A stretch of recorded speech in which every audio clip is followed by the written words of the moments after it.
there was Reverend Chikan. You know Reverend Frank Chikan. He was telling me, he says that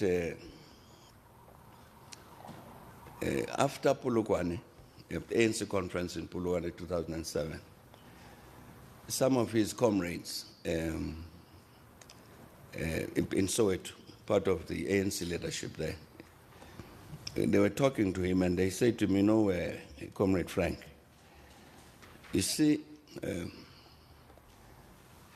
conference took place in Polokwane, Comrade Thabo and his other comrades were defeated, but we blame Comrade Thabo himself.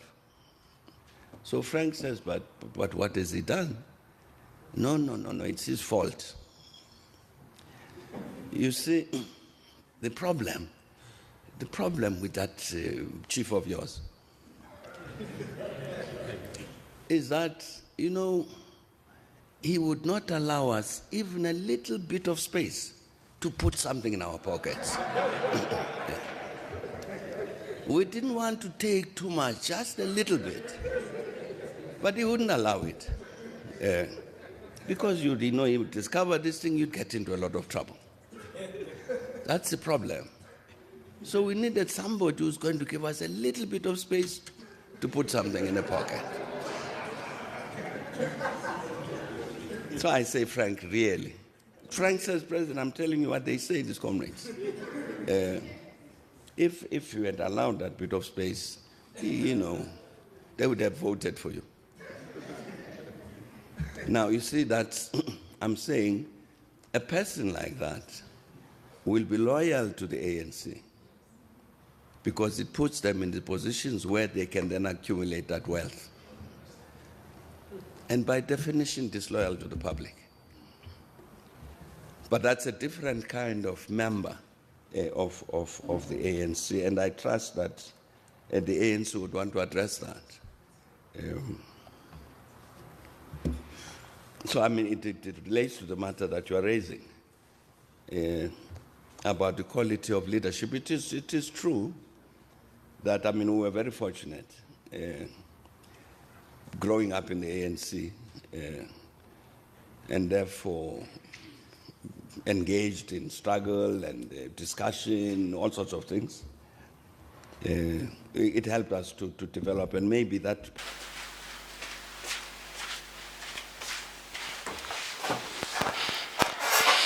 So what Thabo Mbeki is alleging is that in the ANC, which is called leader of society, there is a systematic reward system. And this reward system means I can't work and not be close to the cookie jar. Let me repeat.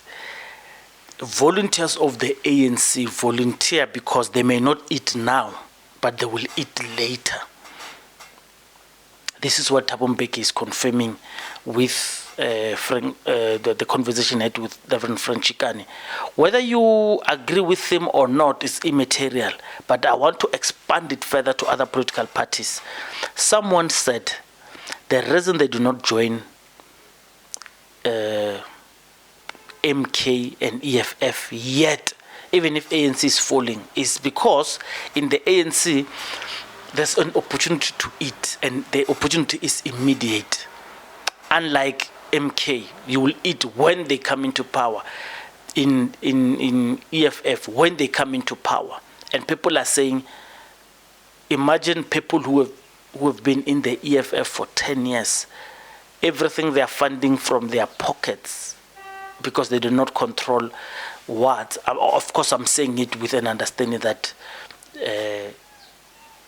ANC has not, EFF has not won a big municipality where it's running, so we could effectively change policy and a lot of things of the municipality where they are fully in charge. So they are there with few councillors and few MMC positions. But I just wanted you to understand that there's a disclaimer. But I'm saying the EFF has not had an opportunity to rule.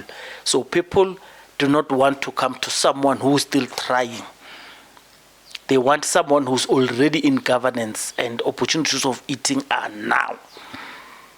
And this is why this Thabo Mbeki, what do I call it? It's not an expose. Thabo Mbeki has been saying such things for a long time. But this specific one, I just wanted to use it to say to other political parties, do you agree with him?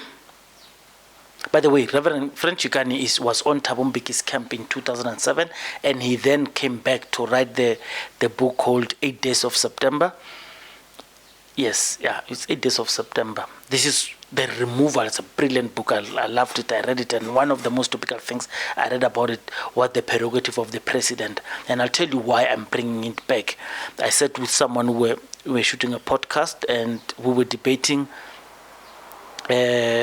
I think not Ntlantla, he was saying it's the importance and is the prerogative of the president to choose the people he wants to run with in government, in the legislature. And in that book, 8 Days of September, they go at length to explain this prerogative of the president, because at some point he was troubled, that is Thabo Mbeki, in explaining who this prerogative is. And they were using the word prerogative to discampaign Thabo Mbeki during his tough times. And Reverend Chikani was explaining why these people, and some of the things that he quoted was people were telling him, who is this prerogative? And they were personalizing this who is this prerogative and what is his involvement, because they were using a word that people did not understand to rubbish Thabo Mbeki's claims. But this is what Ramaphosa is sitting with his GNU. He's using his prerogative as a president to assemble his executive. But anyway, just tell me, what is it that you feel about this, and how much of politics, how much of what you do as a volunteer affects your proximity to eating? Because you cannot always fund your local campaigns. Campaigns are very difficult and they are very expensive. The longer they are, the more it's pocket from your money, from your family. Should political parties, because they use volunteers, should political parties find a way of reimbursing these people? Because, I mean, a big party like ANC, it has lots of volunteers. I don't know how they pay them. The things have not been disclosed. I was doing electoral work in Peli's Atteridgeville. And after the elections, people called me telling me that they had not gotten their monies for working in elections. And when I asked them, who promised you the money? Does ANC pay volunteers? Do you have timesheets? Do you submit something? They say they know other people got their money, but we did not get our money. So I'm just showing you how this payment system is very difficult. So just tell me, how is it supposed to work? And when these volunteers are paid by monies from people who we are campaigning against, so in this instance I'm talking about, for example, the Stellenbosch Mafia, because they are always at the opposite of everything political. If this white monopoly capital are paying these volunteers to participate in elections,